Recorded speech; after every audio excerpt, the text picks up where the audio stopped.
¿De qué habla Juan Luis Arzuaga cuando no habla de evolución? Del mar. ¿Del mar? Sí, por ejemplo, ¿Y del mar, siempre? de la naturaleza. Pero como estamos en verano, en invierno soy más de la montaña. Te habría contestado de la montaña si fuera invierno. Sí. De la nieve, bueno, que sé, del frío, de la naturaleza, pero de la montaña. Pero ahora en verano, es que ahora yo en verano soy griego. Y es que yo tengo diferentes nacionalidades a lo largo del año.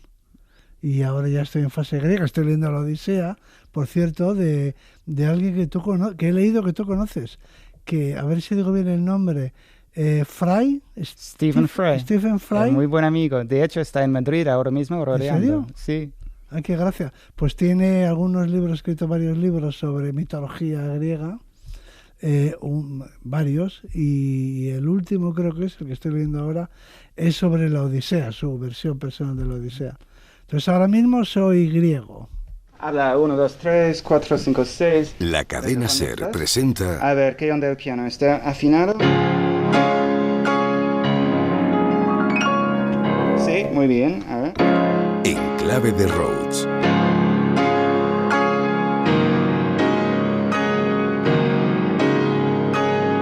Un espacio de música y conversación de James Rhodes con sus invitados. Sí, re bien. Yo súper contento, vamos. En este programa, Juan Luis Arzuaga y La Huella.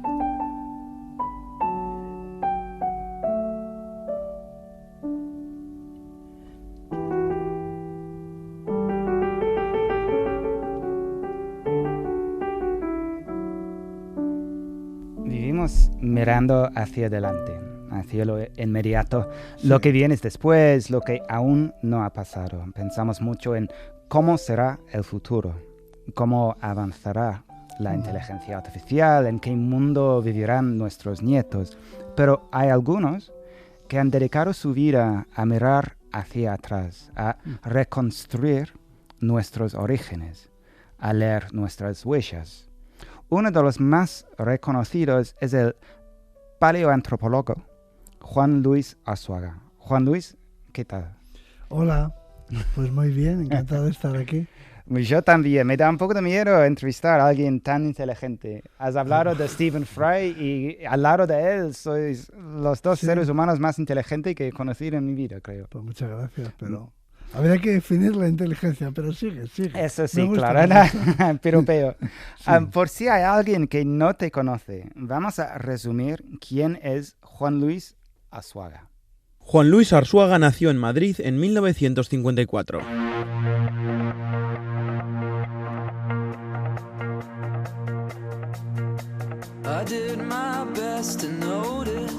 Paleoantropólogo, profesor y divulgador científico, ha dedicado su vida a responder una de las grandes preguntas de la humanidad: ¿de dónde venimos? Yo siempre he sido un iluso, es una cosa que me decían de pequeño. Siempre estás soñando. Y lo que puedo decir de mi infancia hasta aquí es que mis ilusiones las conservo intactas. Codirector de los yacimientos de Atapuerca, sus investigaciones han contribuido a reconstruir la historia de nuestros antepasados y a situar a España en la primera línea de la investigación sobre la evolución humana. ¿Por qué duele el parto? Bueno, la respuesta bíblica, religiosa, es porque es una maldición. Cuando comieron de la fruta prohibida y fueron expulsados del paraíso, Dios le dijo a Adán unas cosas y a Eva le dijo: parirás con dolor. Entonces, claro, ahora sabemos que no y que tiene que ver con la evolución, pero así todo quedan muchas cosas por saber. Pero Arzuaga no solo excava fósiles, también lleva décadas acercando la ciencia al gran público a través de libros, documentales y conferencias. Muchas gracias por venir aquí a escucharme, efectivamente. Con una capacidad poco común para convertir cuestiones complejas en relatos apasionantes, se ha convertido en una de las voces más reconocibles de la divulgación científica en español. ¿Tú crees que el gato se hace preguntas? No, simplemente vive. Nada más, vive, siente, todo eso. Su trabajo consiste en mirar cientos de miles de años hacia atrás para ayudarnos a entender quiénes somos hoy, porque para Juan Luis Arzuaga, conocer nuestra historia es también una forma de comprender nuestro presente. Qué lindo, qué bonito. Acabas de sacar un nuevo libro, se llama La Respuesta, y en él das tu mirada más personal sobre lo que la evolución dice de nosotros. Y ahora te pregunto yo, ¿qué dice la evolución sobre quiénes somos? Pues lo que dice es que somos una especie muy original, muy peculiar, muy diferente de las otras y que tenemos muchas cosas raras, muchas rarezas, que ningún otro animal tiene, ¿no? Y somos una especie que solo podemos entender si la comparamos con las demás especies vivientes y con las demás especies fósiles. Y yo diría que ese ha sido mi secreto a voces, ¿no? Ese ha sido mi trabajo, diría yo. Porque tú me has presentado como paleoantropólogo, es decir, un paleontólogo que estudia la evolución humana y intento huir de esa etiqueta y me considero paleontólogo a secas. Primero porque me parece que me hace más interesante, ¿no? Bueno. O sea, paleoantropólogo es una cosa impronunciable y suena como a un tecnicismo. Paleontólogo es alguien que le gusta el campo, seguramente, ¿no? Que busca fósiles. Un Indiana Jones más español. cercano, sí, que le gusta la aventura, que le gusta tal cual. precisamente eso, y que le gusta la naturaleza. Pero soy paleontólogo porque me interesan todas las especies. El problema que he tenido en los estudios, muchas disciplinas científicas, que las humanidades en su sentido más amplio, incluyendo dentro de las humanidades también a la biología, por ejemplo, es que han estudiado a nuestra especie y la medicina, y la psicología y todas. Han estudiado a nuestra especie como si no hubiera otras. Es decir, casi desde una mirada creacionista, es como si hubiéramos sido creados. Un nivel de narcisismo, ¿no? Sí, bueno, es que nos traen sin cuidado las demás especies, nos dan lo mismo. O sea, no tenemos nada que aprender de ellas, ¿no? Entonces, mi originalidad, si quieres, ha sido que, seguramente se lo debo agradecer a mis profesores en la universidad, que me enseñaron, pues eso, todo. Debo agradecerles que me dieran una mirada diferente. Así que yo, cuando me pregunto por nuestra naturaleza, lo que hago inmediatamente es mirar otras especies. Te voy a poner un ejemplo. Nosotros vivimos 70 años, 80 años. Claro, la siguiente pregunta es, bueno, ¿y cuánto viven los animales? ¿Y por qué hay animales que viven solo 3 años? Y otros viven 12, y otros viven 40, y los chimpancés 50 como mucho. Y las tortugas. Exactamente. O sea, no puedes, ni siquiera puedes saber si vivimos poco o mucho, nada, sin comparecer. Que era es un pensamiento de Groucho Marx. Por lo visto, siempre cuando le hacía una pregunta, ¿qué le parece esto? Cualquier cosa. Él contestaba, ¿comparado con qué? O sea, ¿qué le parece lo que vive nuestra especie? Pues comparándolo con las demás especies, descubrimos que de todos los mamíferos terrestres somos la especie que vive más años. Y otra gran pregunta que intentas responder en el libro también, ¿para qué estamos aquí? Esa es la pregunta existencial, la que no se hace ningún animal. Como estamos en modo griego, ¿no? Es una pregunta que por supuesto se hacían también los griegos, ¿no?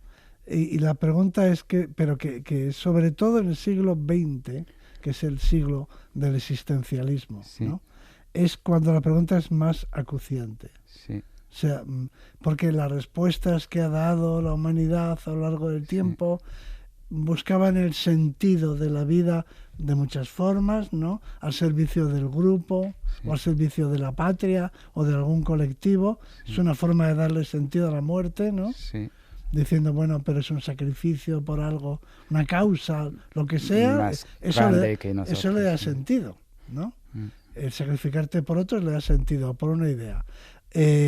O bien negándola directamente, diciendo, es que no nos morimos, la vida continúa, ¿no? En otro lugar, de otra forma, o vamos a resucitar, o nos vamos a reencarnar. O sea, algunos han negado la muerte no existe, perduramos, ¿no? Y otros le han dado sentido como un sacrificio por algo más grande, ¿no?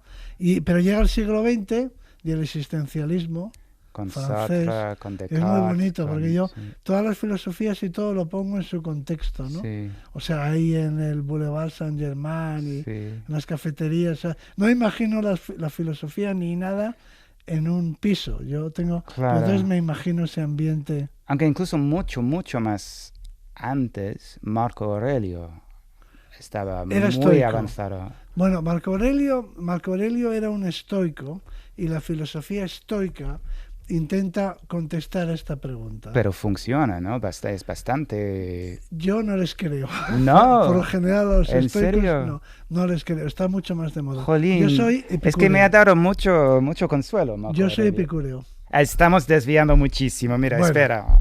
A ver. Luego lo editas, ¿eh? Sí, no, bueno, tampoco tanto. No me gusta editar cosas así. En cada programa elijo un tema central en el que hablar con mis invitados. En este caso, he elegido la huella. Perdón, mi mujer es de Argentina y he cogido el acento un poquito. Sí, pero mucho. Tú llevas décadas siguiendo huellas de otros seres vivos. ¿Qué te sigue fascinando de ese ejercicio de reconstruir vidas a partir de rastros mínimos? Bueno, para empezar, a mí me produce fascinación la naturaleza. Sí. Eso es Se lo más nota, importante. sí. Una abeja, un glaciar, me da igual. El mar, un río, la naturaleza. Una piedra puede Cualquier enseñar cosa. muchas cosas. Bueno, es que yo una piedra veo una roca, Claro. que está hecha de minerales. O sea, Sí. yo no veo una piedra. Yo veo una roca y los minerales que la forman, ¿no? Entonces quiero decir que la naturaleza es un regalo. Es un regalo. Si te enseñan a disfrutarlo. Y yo estoy muy a favor de una educación en la naturaleza, ¿no? Bueno, en realidad es el paleolítico, ¿no? Okay. Sería volver un poco al paleolítico. Entonces la naturaleza es algo bellísimo, bellísimo, bellísimo. Y eso es lo que más, los demás animales, las plantas, eso es lo que más me emociona, o la geología, da igual, ¿no? Entonces cuando yo viajo con mi máquina del tiempo hacia el pasado, hacia otras especies, pues yo lo que veo es la diferencia. O sea, por lo general la gente dice, bueno, los neandertales se parecían mucho a nosotros, al Homo sapiens. Y yo siempre digo, pues qué pena, ¿no? O sea, me gustaría que fueran distintos. Me gusta la diversidad. Sí. Y yo me pregunto en qué eran distintos. Aquí hemos hecho un recorrido hemos partido de la base de que las demás especies vivas en general y las demás especies fósiles son totalmente diferentes del Homo sapiens, ¿no? A el péndulo, lo hemos llevado al extremo contrario, que es que es todo lo mismo, ¿no? Pero esto no me gusta, porque a mí me gusta que haya diversidad. Entonces a mí me gustaría saber. Y mi pregunta es, ¿en qué son distintas las otras especies que han existido? Okay. Y entonces eso es lo que investigo. Pero en sus ecosistemas, esa es la cosa. Que a mí no me interesa un australopiteco en el laboratorio. Pero no ayuda también saber qué nos conecta, las Por supuesto. similaridades. Es que esa es la principal señal o mensaje que envía el registro fósil o el registro, si quieres, arqueológico. Es que si planteamos la idea de que somos todos conectados, No, que la me encanta, continuidad, eso la es. continuidad. O sea, ¿qué es lo principal de lo que nos habla la evolución? Sí, Y también la historia. sí, El principal mensaje es continuidad. sí. Estamos en el terreno, digamos, cultural. Estamos aquí pues porque vinieron los romanos, ¿no? Sí. O sea, no podríamos entender el presente sin estudiar el pasado. Y estamos aquí porque se ha producido la evolución, ¿no? O sea, yo digo que lo que nos proporciona es una identidad. Explicado como una metáfora. Una persona que sufre un accidente y que sufre amnesia, Sí, no sabe quién es. sí. Tú preguntas a un amnésico, Ni idea. ¿tú quién eres? Sí. No lo sé, no sé quién soy. Porque si yo te pregunto a ti que no tienes amnesia. Te pregunto, ¿tú quién eres? Me vas a contar tu vida, tu biografía. No, En general. te entiendo, sí, claro. No, cuando me habéis presentado habéis contado Por mí mi es vida. una trampa eso. Pero cuando porque me habéis presentado somos habéis muchísimo contado... más que nuestras vidas. Somos, Bueno, pero, somos y punto. Bueno, ¿verdad? Pero hablas español porque has nacido en España, supongamos en mi caso, ¿no? Bueno, en mi caso no, soy No, español, pero- nacido en Londres. Pero ahí está tu Fíjate. biografía. Sí, Hablas español porque viniste de Londres. sí, Quiere decir que todo el mundo, cuando se presenta, cuando le preguntan, ¿tú quién eres?, te cuenta su vida. sí, He estudiado en tal universidad, Sí. te lo cuentas, ¿no? Entonces, si tú no sabes nada de tu vida, porque has perdido la memoria, ¿cuál es tu historia? Sí, la pregunta es, ¿tú quién eres? Y dicen, no lo sé. sí, O sea, no sé nada, no recuerdo nada. En otras palabras, Mm. es la memoria lo que nos hace ¿Y humanos. tú quién eres? Pues te contaría mi vida. Si tú me preguntas tú quién eres, empezaría contándote dónde me crié, qué he estudiado. Te diría, Entonces, soy un biólogo. Tú eres la Soy un suma de paleontólogo. tu vida. Soy un paleontólogo. Bueno, pues eso quiere decir que he estudiado paleontología. Sí. Y si, bueno, si dentro de 100.000 años alguien excavara nuestra civilización, ¿qué encontraría nuestra huella? Pues mi pregunta es si encontrarían plástico. O sea, ¿cuánto tiempo? Es una pregunta que hago a los expertos yo siempre. Si los romanos hubieran utilizado plástico, se conservaría. ¿Cuánto dura el plástico? Lo digo porque el mundo está plastificado. Sí, Hemos creado un mundo de plástico. sí, Hay plástico por todos los sitios. Plástico, microplástico. El océano está lleno de plástico. Hay plástico en todos los lados. Cada vez producimos más plástico. Agradezco muchísimo que este vaso de agua sea de cristal. sí. Lo agradezco mucho. Bueno, olé el hacer. ¿Eh? ¿Sí? Y- ¿Es política de la casa? Bueno, sí, para mí es algo importante. Hay Exactamente. tantas- No estamos contribuyendo con Todo el un rato. recipiente de un solo uso, ¿no? Sí, A la contaminación. Entonces, lo más significativo del planeta Tierra ahora mismo es el plástico. Lo que pasa es que no sé cuánto dura el plástico, milenias, supongo, pero no 100.000 años. ¿no? Cuando se habla del antropoceno, por Sí. ejemplo, el antropoceno en geología tendría sentido, sería un estrato, Sí, habría un sí, sí, estrato sí. que representaría esta época, Sí, de plástico. si se conservase el plástico. Sí. Pero creo que no va a durar 100.000 años el plástico. Con lo cual no va a ser el plástico. Ahora mismo es el plástico. Entonces, ¿qué encontraría? Pero nuestra la huella? Tierra, pues igual no quedaría ninguna huella de nuestro paso. Ni o sea, la dentro de 100.000 cultura, años, ni las obras de arte. Si nosotros desapareciéramos, Sí, sí. desapareciéramos. ¿O cuándo? Si desapareciéramos no quedaría nada. Pero yo Es que yo me espero- gustaría pensar que en 100.000 años hay sinfonías de Beethoven y obras de arte y arquitectura. Bueno, en el espacio, ¿no? En Bueno, el quién Voyager. sabe. No, en el Voyager. Sí, en el Voyager sí Ahí hay un viaja- montón de ahí- cosas. Ahí sí. viajaba Con un Glenn disco, Gould, ¿no? con disco. Un sí, disco. Sí, fíjate. tal cual. Un disco, qué ideas, De- ¿no? De la época. Hecho de oro, creo, no sé. Sí, ahí parte de Carl Sagan y demás a la hora. Claro. No, yo lo que espero es que nuestra especie sobreviva. Bueno, lo veo poco probable, la verdad. Pues yo haré lo posible porque sea así. No sé si nos merece, la verdad. Bueno, Oye, bueno, sí, tenemos a Bach. tengo muchísimas curiosidades sobre la evolución humana, sobre cómo ha evolucionado nuestra huella hasta ser la de hoy. ¿Por qué, por ejemplo, como pianista, realmente quiero saber por qué tenemos 5 dedos y no 6 o 4? 6 bueno, me viene muy bien, la verdad. Podríamos tener 6 o 4, Bueno. tranquilamente. Es, digamos, un accidente. No exactamente un accidente, pero es un ejemplo de cómo funciona la evolución. Porque las especies no las hace un ingeniero. Esa es una buena pregunta para Dios.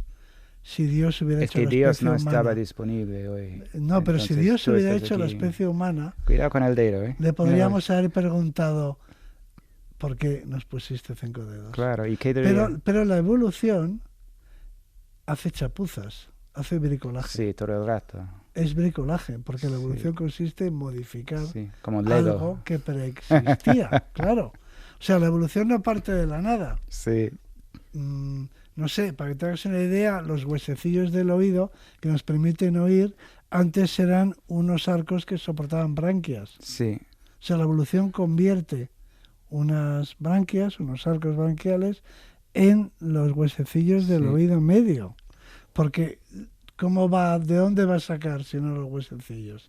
O sea, la evolución siempre parte de algo. Sí. Por eso decimos que hace chapuzas. sí. A los franceses dicen que hace bricolaje, ¿no? Bueno, Entonces, ¿por qué tenemos 5 dedos? Porque los primeros anfibios procedían de unos peces que tenían 5 dedos ¿ah, sí? en las aletas. Tenían 5 radios en Mira las vos. aletas. Entonces, solo por eso. Claro. Si había si los peces que salieron del agua Sí. tuvieran 6 dedos, Y Rachmaninoff sería mucho más fácil para tocar. sería mucho más fácil. Y por eso la mano humana... ¿Tú has visto la mano de una rana? Ah, Es igual que la humana. bueno, creo que no. Bueno, pero en una foto. Supongo, sí. Tienen unas manitas como las nuestras. No tienen como red entre... No, bueno, sí, tienen un poco unidas, ¿no? Sí. Tienen una membrana, pero lo que más sorprende de una rana... Ah, sí, es verdad. Es Tienen su dedos mano- como delgado y largo. 5. Sí. como las nuestras. Entonces nosotros venimos de los anfibios, Sí. dicho de una manera así simplificada, ¿no?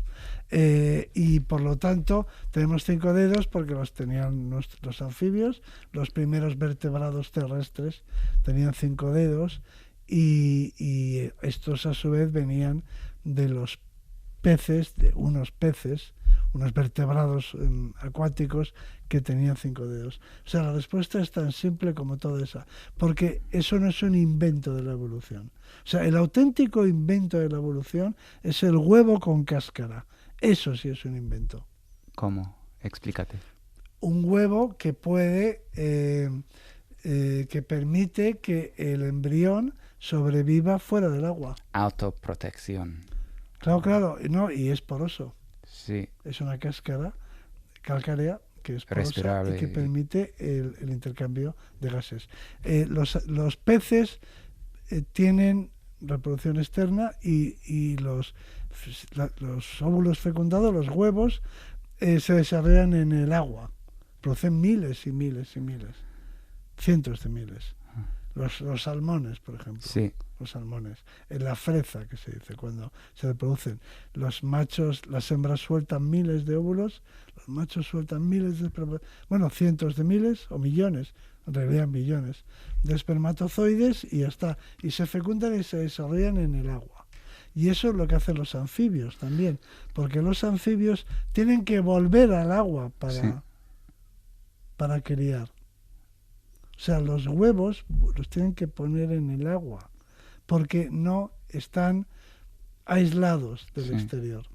Entonces, los primeros reptiles, los primeros vertebrados que se independizaron del medio acuático, lo que inventaron, entre comillas, es el huevo, La cáscara. cáscara y luego una serie de envueltas y una cosa más compleja, pero el huevo duro. Sí, sí. Con una cáscara resistente y que permita, porque el pollo o el embrión que está dentro de esa cáscara, el reptil que está dentro de la cáscara, está respirando, está intercambiando, tiene una membrana que le permite... Todo para la sobrevivencia. Sí, pero es que si no, no habríamos salido del agua. ¿Por qué somos el único mamífero, quitando algunos que se ponen erguidos en modo alerta, que siempre camina con 2 patas? ¿Qué ventaja encontró al ser humano para elegir esa opción y no seguir caminando a 4 patas? No lo sabemos. ¿No? La respuesta corta es no lo sabemos. Y luego hay la respuesta larga, ¿no? Es que para empezar no había muchas opciones. Sí. Bueno, 2 si o 4. tú vives, sí, pero a 4 patas, si eres un primate, Sí. no vas a poder ser un caballo. No vas a poder tener pezuñas. O sea, los primates viven en los árboles. Sí. Porque se han adaptado a los árboles. Por eso tienen manos y pies prensiles, que les permiten sujetarse. Sí. Es decir, se han adaptado a la vida en un árbol. Por eso los primates en general viven todos, o casi todos, en los árboles. Sí. No tienen que bajar al suelo. O sea, la pregunta es cómo vivirá o cómo andará por el suelo. Para un primate no tiene sentido, porque no vive en el suelo, vive en la copa del árbol, ¿no? Entonces, si un primate decide bajar al suelo porque pesa mucho, por ejemplo un chimpancé o un gorila, baja al suelo porque pesa demasiado Sí. para vivir en un árbol. No lo tiene fácil, porque él está adaptado a la vida en los árboles. Dicho de otro modo, la locomoción bípeda es muy mala, pero mejor que la de los chimpancés y los gorilas. O sea que había que elegir entre lo malo y lo peor, y elegimos lo malo. Esa es la contestación fundamental. Y además tiene algunas utilidades. Quiero decir, la forma cuadrúpeda de desplazarse de un chimpancé es penosa. Sí. Es muy poco eficiente, es muy mala. Entonces la nuestra, que también es mala, Pero es funciona mejor que... esa. O sea que de entrada no hay que compararse con un caballo, porque un No. caballo está adaptado a correr, no. Hay que compararse con los monos. Y comparados con los monos tenemos una locomoción muy eficiente que es la bípeda. Y además permite hacer muchas cosas, pues entonces es superior. Bueno. Juan Luis, en cada programa le pido a mis invitados que me permitan unos minutos para tocar una pieza en nuestro piano machacado del estudio. Mira, cuando supe que habías aceptado nuestra invitación para participar en este programa, intuí, no sé por qué, que Brahms era un compositor en el que conectabas. Y Sí. quizás me equivoqué, pero quise hacer caso a mi intuición y tocar este hermoso intermezzo de Brahms para ti. Sí, sí, pues me encanta porque... ¿Qué época del año? Brahms. Este intermezzo. Este intermezzo, bueno, ¿Otoño? puede ser. Pues escuchámoslo y luego me dices. Vale. Venga.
Bella pieza, ¿no?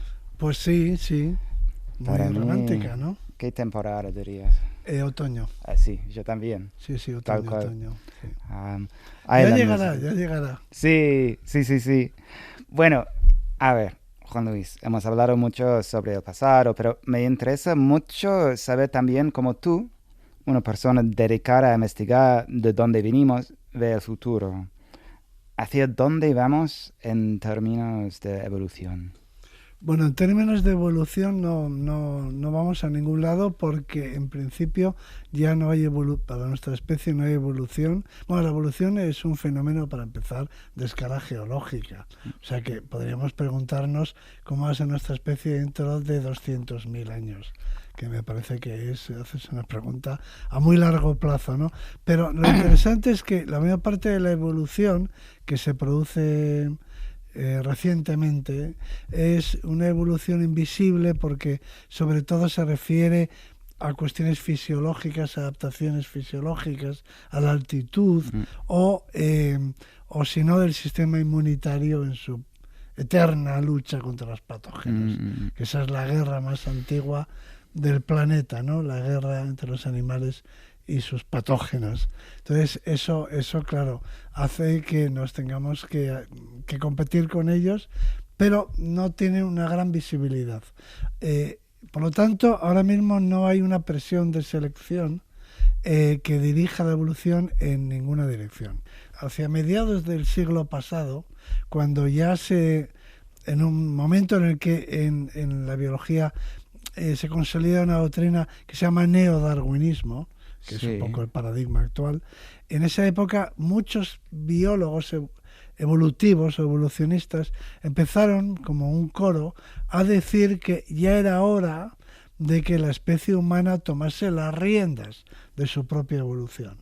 O sea que hasta ahora, decían, han sido las fuerzas brutas de la naturaleza las que han guiado la evolución humana.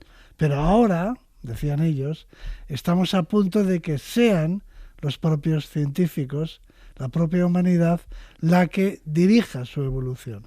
Pero si... Eso me parece un horror. Pero si y estoy en contra, pero lo podemos hacer, porque ahora tenemos la capacidad de modificar el genoma. Pero sí lo que me estás diciendo es verdad, es que el cuerpo no dicta lo que cambia. No.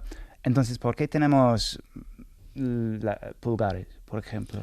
Bueno, porque la selección natural, te voy a responder de otra manera, porque descendemos de aquellos antepasados que tenían pulgares o que tenían una mano en la que los diferentes dedos permiten la manipulación de objetos sencillos, objetos pequeños, quiero decir. En otras palabras, no es que tengamos la mano que tenemos, esta que nos permite la manipulación, para nada, sino que descendemos de aquellos antepasados que tenían esa capacidad. De los que no la tenían, de esos no descendemos, porque la selección natural los eliminó.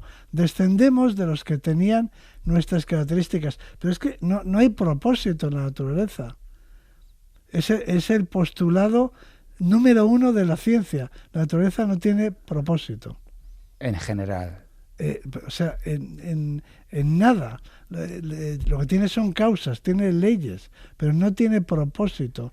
No tiene ningún objetivo. Pero por eso es tan importante. Las flores, por ejemplo, supongo que eran la primera cosa que no tenía algo esencial evolucionario. Al contrario. Era solo para... Al contrario, las flores aparecieron para atraer a las abejas, para la polinización. Son un mecanismo para favorecer la polinización. Sí. No tienen nada que ver con la belleza.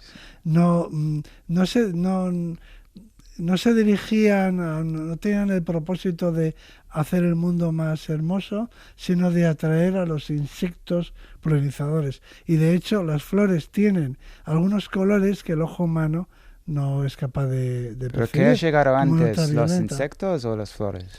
En la naturaleza, en la evolución, todos son feedbacks. Todo, no hay nada lineal. La evolución no es lineal, son circuitos de retroalimentación. O sea, una planta que atraía por lo que fuera, porque tenía néctar, por ejemplo, porque producía néctar. El néctar tampoco está ahí para alimentar a los insectos. El néctar está ahí para que los insectos vayan a comerlo y así polinicen a las plantas. O sea, imagínate una planta que por lo que sea tiene un tipo de flor, un mutante que produce algún tipo de líquido azucarado, como una mutación al azar. Y esa planta atrae a los insectos que buscan ese líquido. Y por lo tanto, esa planta produce más semillas porque se poliniza mejor. Sí. Bueno, pues esa planta Hay será ventaja. la que dominará. Entonces luego vendrá otra planta que tendrá una mutación que hará que ese néctar se produzca en mayor abundancia. Entonces no es que la planta quiera ser polinizar, sino que las plantas que hay ahora son las que descienden de aquellas plantas que producían néctar y que tenían colores vistosos que atraían a los insectos. Las que no tenían esas características no han perdurado. O sea, para pensar, para entender las teorías científicas, hay que pensar al revés. Claro. Siempre al revés. Bueno, un poco... Siempre al revés. Es que... Eso es lo que hace que sea tan difícil encontrar explicaciones, Obvio. teorías, y lo que hace que a la gente le cueste tanto entenderlas. Te entiendo. Hay que pensar al revés. Tú piensas siempre al revés. Si quieres ser un buen científico, piensa siempre al revés. Parece que el sol sale por el este y se mete por el oeste. Pues no, el sol está quieto. Piensa al revés. Es la Tierra la que gira. Pues mira, seguro que alguna vez te han dicho que la paleoantropología puede parecerse a una investigación policial. Recabar huellas, pruebas, restos. ¿Crees que serías buen inspector de policía? Pues yo sí, quizás sí. No tengo dudas. ¿Por qué no decirlo? Sí, seguramente. Estoy acostumbrado a buscar pistas, sí, porque la policía llega al lugar del crimen cuando ya el crimen se ha producido. Imagínate nosotros. Por eso, llegamos pensando al revés y todo. Y... millones de años tarde al lugar del crimen. Entonces tenemos que fijarnos en unas pistas. Incluso tenemos una especialidad propia que se dedica a eso, a estudiar las pistas, y se llama tafonomía. Estudia las pistas. Y si no existen huellas dactilares, te fijarías hay ADN. También, obvio. Hemos recuperado, nosotros publicamos con un equipo alemán, publicamos las primeras secuencias, los primeros genomas de neandertales recuperados a partir de la arcilla, del sedimento, sin neandertales, sin ningún hueso neandertal. Porque las moléculas se habían conservado. Es asombroso, pero yo esto lo resumo en la siguiente frase. La Tierra tiene memoria. Es increíble, pero se acuerda de todo. La Tierra se acuerda de todo lo que le ha pasado en 4.000 y pico millones de años. Tremendo. Pero mira, precisamente sobre este tema ha hecho un reportaje nuestro compañero Adrián del Pozo. Vamos a escucharlo ahora. Todos lo hemos visto cientos de veces. ¿Qué? ¿Crees que el informático nos habrá dejado un rastro? La policía encuentra una huella. Así que había una huella de Mario en casa del mago desaparecido. Que es del asesino. Para coger una de sus armas de colección y acabar con él. Al que detienen y... ¡Caso cerrado! ¿No? La realidad es mucho más compleja. Las huellas, por así decirlo, que se siguen para coger a los delincuentes, no siempre son dactilares, ni siquiera muestras de ADN, informáticas, huellas de pisadas o cámaras de seguridad borrosas. Hay veces en que la única prueba que hay de un delito es una nota manuscrita, un WhatsApp o un email. Ahí entra en juego una gran desconocida de las ciencias forenses, la lingüística forense. La lingüística forense es una ciencia, como cualquier otra ciencia forense, que lo que hace es analizar el lenguaje, analizar las palabras tanto en un texto escrito como en una muestra oral, para determinar, por ejemplo, quién hay detrás de ese escrito o qué dicen esas palabras exactamente. ¿Hay una ambigüedad? ¿Me están amenazando? Seila Queralt es lingüista forense y directora del laboratorio SQ, el único laboratorio privado en España especializado en esta disciplina. Al laboratorio llevan multitud de casos. Tenemos desde casos en los que hay, por ejemplo, una víctima de violencia de género, que lo que quiere es que analicemos conversaciones de WhatsApp para demostrar pues, que hay estrategias de manipulación, de amenaza a lo largo del tiempo.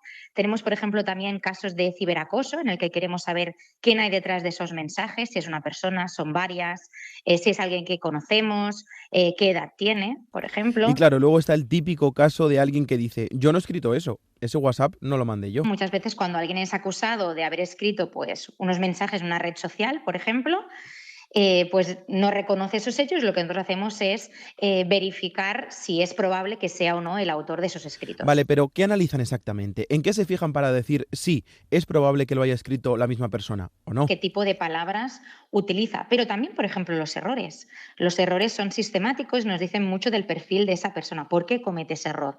Porque desconoce la lengua, porque tiene otra lengua nativa, que no sería el español en este caso. Y esto pues, nos da muchísimas pistas, ¿no? Al final son giros, expresiones particulares de cada uno de nosotros que las usamos normalmente sin darnos cuenta. O sea que cada uno tenemos un perfil que nos identifica. Efectivamente, cada uno de nosotros, según el perfil, ¿no?, que tengamos, tenemos una composición de palabras, vamos a decirlo así. Y eso nos delata ese perfil sociolingüístico que tenemos detrás, ¿no? Una persona, por ejemplo, que es nativa inglesa, por ejemplo, pues tiene confusión entre el ser y el estar, ¿no? Porque en inglés pues solo hay una forma verbal y por lo tanto, dependiendo del nivel que tenga esta persona en español, pues muchas veces se comete ese tipo de errores, ¿no?, en el uso del ser o del estar. Después también por la edad, sabemos que no hablamos lo mismo los jóvenes que las personas adultas. Pero como la realidad no es la de las pelis, esa huella lingüística, por llamarla de alguna manera, no es infalible, no es única, no es tan fácil de averiguar. Para eso hace falta mucho trabajo y mucha investigación. Hay huellas en todas partes, entonces. Sí, ¿no? pero sobre todo en el móvil, como dice mi amigo Juanjo Millás, cuando haya un crimen es más importante la autopsia del móvil que la autopsia del cadáver. Da más información el móvil que el cadáver. Sobre todo, sobre lo que piensa, las páginas que visita, en los lugares donde ha estado, las conversaciones, pero aunque solo sea porque le permite saber, bueno, es una autopsia no del cerebro, sino de la mente. Oye, por cierto, ¿cuándo empezaron nuestros antepasados a producir algo parecido a la música o a ritmos, aunque fueran muy básicos? No, nada básicos. Hay unas flautas que están hechas con huesos de alas de grandes rapaces y de buitres que se han encontrado en una región de Alemania y son unas flautas, convertidas en flautas. Se han estado haciendo hasta prácticamente nuestros días. En España los pastores hacían esas flautas y todavía se puede, queda alguno que las puede hacer y se utiliza, son unas flautas muy bien elaboradas porque el hueso tiene las características propias y estas flautas que tienen como 40.000 años, te digo, son las más antiguas, con ellas se han interpretado música clásica. ¿Y qué ventajas trajo? ¿Para qué sirve la música? Sí. Bueno, es una expresión de esta mente humana delirante, tan peculiar, ¿no?, que es capaz de ver tan poco práctica y al mismo tiempo tan práctica, ¿no? Pero evolucionariamente hay motivo. Bueno, evidentemente, volviendo al razonamiento al revés, sí, descendemos de antepasados que hacían arte, no de los que no hacían arte. De los antepasados que no hacían arte o que no lo apreciaban o que no lo valoraban, de eso no descendemos. Descendemos de los que sí lo hacían. Bueno, pues yo creo que eso tiene una función social, para empezar. Sí.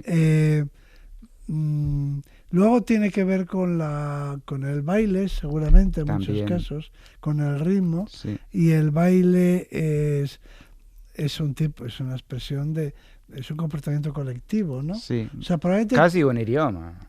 Claro, probablemente tenga que ver con no sé, con la formación del grupo o con la cohesión, comunidad, algo por el cohesión estilo de eso, social. pero también hay un sentido de la belleza. En el arte prehistórico, indudablemente. Hay un sentido de la belleza que es una característica de la mente humana. Mira, vamos a hacer una pequeña pausa musical. Para mí, la música es eterna, especialmente una pieza como esta. No es muy conocida, pero sinceramente, si se acercara el fin del mundo y tuviéramos 5 minutos de aviso, esta sería la pieza que escucharía en mis últimos momentos. Tras una breve introducción de, no sé, 1 minuto, muy bello, aparece la voz más hermosa que jamás hayas escuchado, cantando en francés, y simplemente, bueno, te mueres de amor. Es de Rameau, de su ópera Castor y Pollux, y cerramos los ojos y escuchemos los primeros 2 minutos para experimentar algo totalmente atemporal.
Qué belleza, ¿no?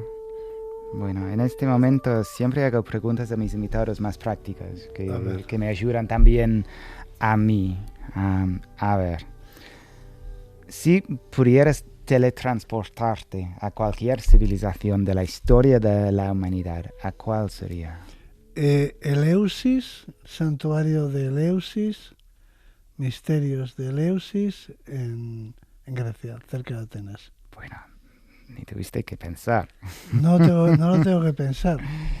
Me gustaría saber qué pasaba allí. ¿Te gustaría seguir dedicándote a lo tuyo infinitamente o estás ya cansado?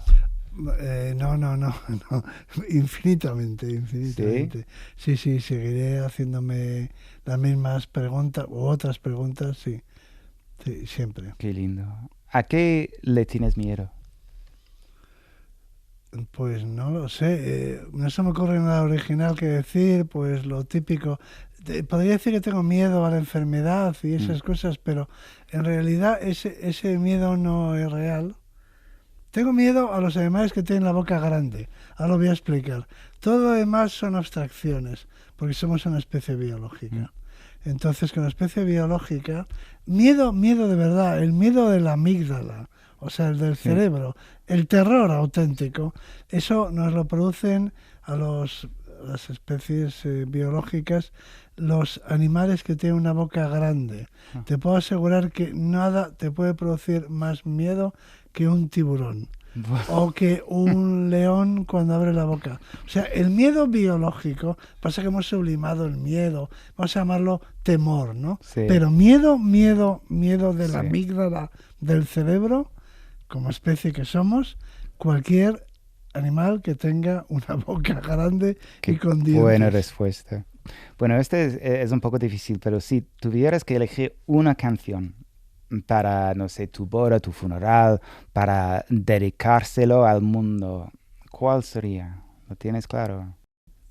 No soy muy bueno contestando a este tipo de preguntas, pero no sé, ahora mismo, como ha dicho un funeral, Sí, puede ser. pues puede ser el mío, por ejemplo, ¿no? Pues ¿Cuál sí. elegiría para mi Sí, propio sí. funeral?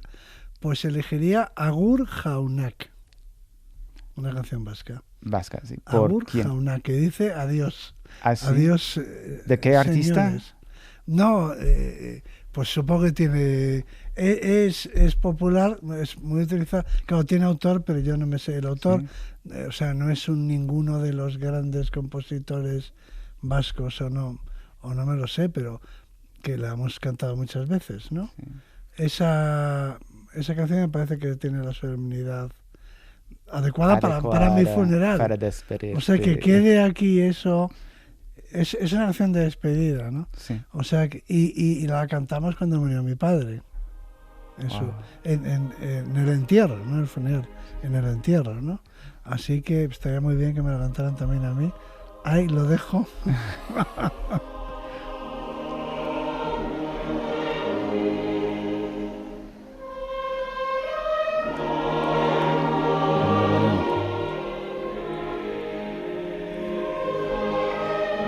Mientras escuchamos quiero preguntarte, última pregunta. ¿Quién es la persona que más te ha inspirado en la vida y en qué? También es muy difícil contestar esta pregunta, pero por decir también algo distinto, como pensador o como autor, Pío Baroja. ¿Y en qué? En el individualismo feroz. Uf, feroz. Mira Sí, vos. en el absoluto individualismo y el inconformismo permanente, ¿no? O sea, esa es su actitud, la actitud individualista pero no solitaria, que es Claro. distinto, ¿no? La de no someterse a la moda o a la corriente principal. Sí. En los vascos, digamos que la mitad son muy gregarios, nos gustan mucho los chocos y las sociedades gastronómicas. O sea, hay un componente muy social, pero también hay en la historia algunas individualidades, ¿no? Sí. Y yo creo que esas dos vertientes se dan. Entonces, me atrevería a pensar de cada vez menos de lo individualista y más de la de las masas, ¿no? Pero Pío Baroja me parece que representa esa actitud, digamos, una actitud gallarda de pensador libre. Sí, bueno, te ha servido muy bien, evidentemente. Juan Luis Arzuaga, muchas gracias por compartir conmigo este ratito de horario. Ha sido un placer, he descubierto muchas cosas de mí mismo, mira, ¡Qué que bien! no sabía. Soy su loquero ahora. Venga, buen día.